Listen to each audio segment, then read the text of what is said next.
નજર કરી મહત્વના સમાચાર પર વાત કરીએ અમદાવાદની। અમદાવાદ શહેરમાં ધોધમાર વરસાદ શરૂ થઈ ગયો છે। પૂર્વ બાદ પશ્ચિમ વિસ્તારમાં પણ વરસાદ શરૂ। ભારે પવન સાથે અમદાવાદ શહેરમાં વરસાદ શરૂ થઈ ગયો છે। નરોડા એરપોર્ટ, હંસપુરા, કૃષ્ણનગર વિસ્તારમાં વરસાદ શરૂ થયો છે, તો બાપુનગર, શાહીબાગ, ઉસ્માનપુરા, ઇન્કમટેક્સ વિસ્તારમાં પણ વરસાદ શરૂ થઈ ગયો છે। તો આ તરફ વાત કરીએ તો સેટેલાઇટ, એસજી હાઈવે અને શીલજમાં પણ વરસાદ શરૂ થઈ ગયો છે। શેલા, બોપલ, ઘુમા વિસ્તારમાં વરસાદ વરસી રહ્યો છે, તો પાલડી, વસ્ત્રાલ, શ્રેયસ ક્રોસિંગ સહિતના વિસ્તારોમાં પણ વરસાદ। પ્રહલાદનગર, આનંદનગર, જોધપુરમાં પણ વરસાદ વરસી રહ્યો છે। શિવરંજની, સેટેલાઇટ, નહેરુનગરમાં પણ વરસાદ, તો વસ્ત્રાપુર, પકવાન, સાયન્સ સિટી વિસ્તારમાં પણ વરસાદ વરસવાની શરૂઆત થઈ ગઈ છે।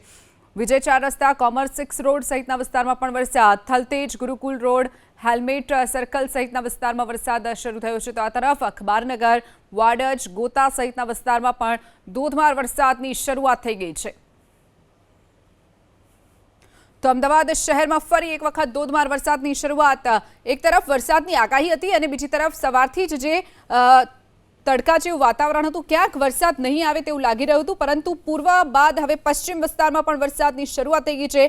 ભારે પવન ફૂંકાયો અને તેની સાથે જ ધોધમાર વરસાદ શરૂ થઈ ગયો છે। કયા કયા વિસ્તારમાં વરસાદ અત્યાર સુધીમાં વરસી રહ્યો છે? તો નરોડા એરપોર્ટ, હંસપુરા, કૃષ્ણનગર, બાપુનગર, શાહીબાગ સહિતના વિસ્તારમાં વરસાદ વરસ્યો છે।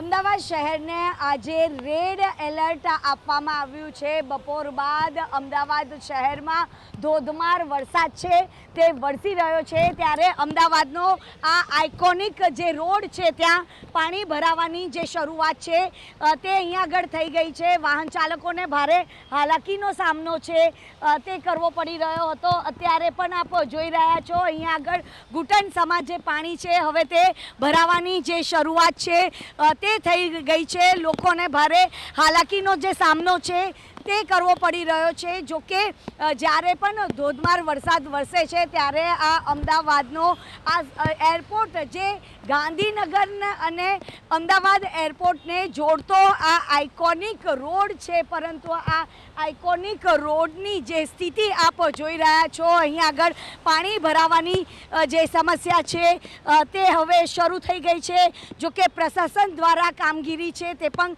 કરવામાં આવી રહી છે, કારણ કે અહીંયા આગળ જે પાણી છે તે ભરાવાની શરૂઆત થઈ રહી છે, ત્યારે કોર્પોરેશનના જે કર્મચારીઓ છે તે પણ અહીંયા આગળ એલર્ટ જોવા મળી રહ્યા છે। અહીંયા ખાસ કરીને જે ગટર આવી છે, ગટરના જે ઢાંકણા છે તેને ખોલવાની જે કામગીરી છે તે પણ કરવામાં આવશે, પરંતુ એ વાત ચોક્કસ છે કે આ વાહન ચાલકોને હાલાકીનો સામનો કરવો પડી રહ્યો છે। આપ જોઈ રહ્યા છો, કારણ કે 2 દિવસ અમદાવાદ શહેરને રેડ એલર્ટ આપવામાં આવ્યું હતું અને જેને લઈને પ્રશાસન છે તે પણ સતર્કતા જોવા મળી રહી છે।